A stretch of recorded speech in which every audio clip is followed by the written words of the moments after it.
சமைக்கும்போது ஒரு லவ்வோட சமைக்கணும்டா. அதான் பாதி ருசியே.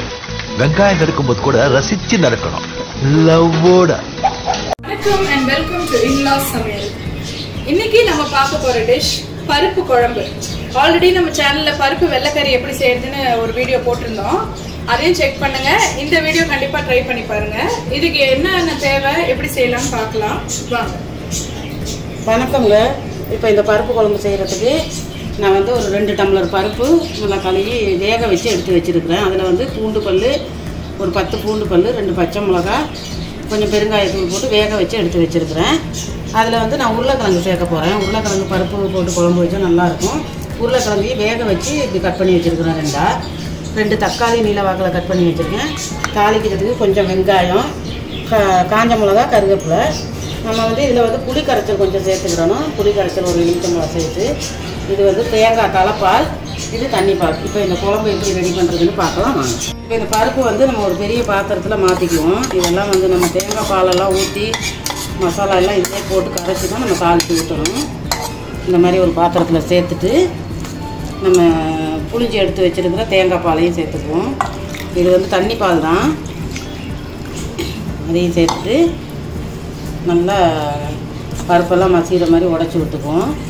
அதிலே வந்து இந்த உருளைக்கிழங்கையும் சேர்த்துருவோம். சேர்த்து நம்ம தேவையான மசாலாலாம் போட்டுக்குவோம்.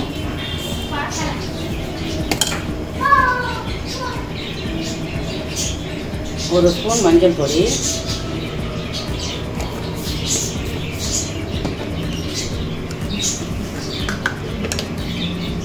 ஒரு ஸ்பூன் மல்லித்தூள்,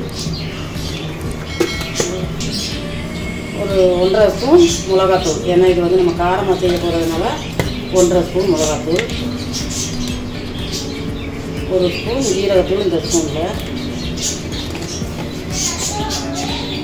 அதே ஸ்பூனில் ஒரு 1/2 ஸ்பூன் மிளகுத்தூள். எல்லாத்தையும் போட்டு நல்லா நம்ம கரைச்சி விட்டுக்குவோம். இந்த பருப்பு குழம்பு ரொம்ப நல்லாயிருக்கும். இதுக்கு வந்து நாங்கள் தொட்டுக்கிறதுக்கு வந்து காஞ்ச மிளகா, வரமிளகான்னு கேள்விப்பட்டிருக்கீங்க. இந்த வரமிளகா வந்து உப்பில் ஊற வச்சுருக்கிறேன். இந்த பருப்புக்கு அது தொட்டுக்கிட்டால் நல்லாயிருக்கும். இல்லை அப்பளம் கூட வறுத்துக்கலாம். இப்போ நம்ம இதை எப்படி தாளிக்கிறதுன்னு பார்க்கணும். இப்போ நான் இதை வந்து ஒரு 1.5 கரண்டி எண்ணெய் சேர்த்துக்கிறேன். எண்ணெய் வந்து நல்லா காயட்டும்.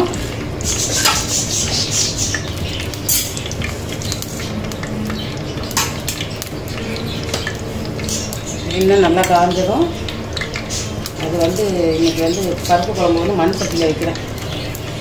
கடுகு உளுத்தம் பருப்பு சேர்த்துக்குவோம், ஒரு 1.5 ஸ்பூன்.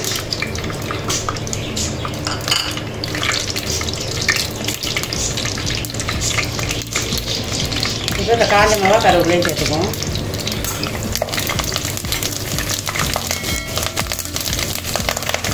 நம்ம அதெல்லாம் வேக வச்சுருக்கிறதுனால இது மட்டும் தாளித்து அதெல்லாம் ஊற்றினா சரியாயிடும். இப்போ இந்த கட் பண்ணி வச்சுருக்க வெங்காயம், சும்மா ஒரு பாதி வெங்காயம்லாம் கட் பண்ணி வச்சுருக்கேன். ஏற்கனவே நான் பருப்பில் ஒரு வெங்காயம் போட்டு வேக வச்சுருக்கிறேன்.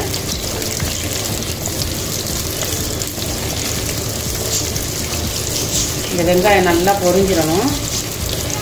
வெங்காயம் பொரியட்டும். வெங்காயம், காஞ்ச மிளகா, கருவேப்பிலை எல்லாம் நல்லா பொரிஞ்சிட்டு இதில் வந்து நம்ம இந்த 2 தக்காளி கட் பண்ணி வச்சுருக்கேன், அதையும் சேர்த்துக்குவோம்.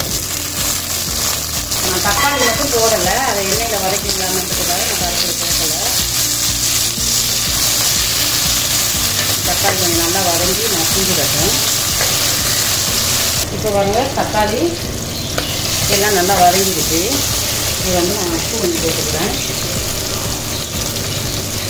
உப்பு வந்து ஒரு 1.5 ஸ்பூன் தான் போடுறேன். பக்கலன்னா நம்ம அப்புறமா சேர்த்துக்கலாம். சேர்த்து நல்லா தக்காளியோட கிண்டி வச்சுக்கணும்.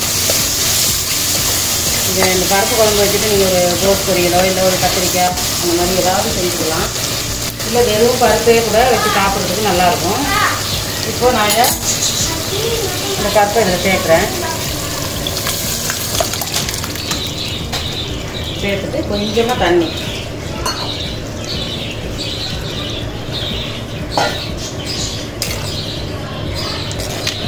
இந்த குழம்பு எல்லாத்துக்குமே நல்லாயிருக்கும். சப்பாத்தி, தோசை, இடியாப்பம், இட்லி எதுக்கு வேணாலும் நம்ம தொட்டுக்கலாம் சாதமாக கொண்டு. இப்போ இது வந்து நல்லா கொதிக்கட்டும். இப்போ நம்ம இதெல்லாம் மிக்ஸ் பண்ணி ஊற்றணும்ல. இப்போ பாருங்கள் நல்லா கொதிச்சிட்டு இருக்கு, நல்லா கொதிச்சு வருது. இப்போ இந்த கொதிக்கும் போது நம்ம புளி கரைச்சல் கொஞ்சம் சேர்த்துக்குவோம். நான் எல்லாம் சேர்க்க போகிறதில்ல, கொஞ்சம் தான் சேர்க்க போகிறேன். பத்தலைன்னா நம்ம அப்புறமா சேர்த்துக்கலாம். இதில் பாதி தான் சேர்த்துக்க போகிறேன். புளி கரைச்சல் சேர்த்து நல்லா கிண்டி விட்டுட்டு இப்போது இந்த தலைப்பாலையும் சேர்த்துக்க போகிறேன். தலைப்பால் எடுத்து வச்சுருக்கேன், அதையும் சேர்த்துக்க போகிறேன். இப்போ கொஞ்சம் தண்ணி ஊற்றி சேர்த்து கிளறி விட்டுருங்க நல்லா. என்ன இவ்வளோ தண்ணியாக இருக்குதுன்னு பார்க்காதீங்க. இப்போ இதெல்லாம் கொதித்து வற்றி வந்தோம்னா சூப்பராக இருக்கும் பருப்பு குழம்பு. நல்லா கொதிக்க விட்டுருங்க. இப்போ பாருங்கள், நம்ம இந்த தலைப்பாலெல்லாம் ஊற்றி நல்லா கொதிச்சிருச்சு குழம்பு. இறக்கிற வேண்டியதான். இப்போ பருப்பு குழம்பு ரெடி.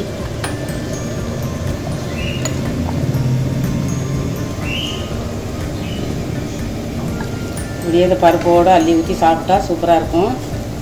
நமக்கு தேவைன்னா இன்னும் திக்காக கூட வச்சுக்கலாம். நான் கொஞ்சம் குழம்பா வச்சுட்டேன். இன்னும் திக்காகணும்னா கூட நம்ம இன்னும் கொஞ்சம் நேரம் அடுப்பில் வச்சோம்னா நல்லா திக்காயிடும். சூப்பரான ஒரு பருப்பு குழம்பு ரெடி ஆகிடுச்சுங்க. நீங்களும் பார்த்துருப்பீங்க எப்படி செய்கிறதுன்னு. நீங்களும் செஞ்சு பார்த்துட்டு கமெண்ட் செக்ஷனில் சொல்லுங்கள் எப்படி இருக்குன்னு. எங்களோட சேனலுக்கு சப்போர்ட் பண்ணுங்கள், சப்ஸ்கிரைப் பண்ணுங்கள்.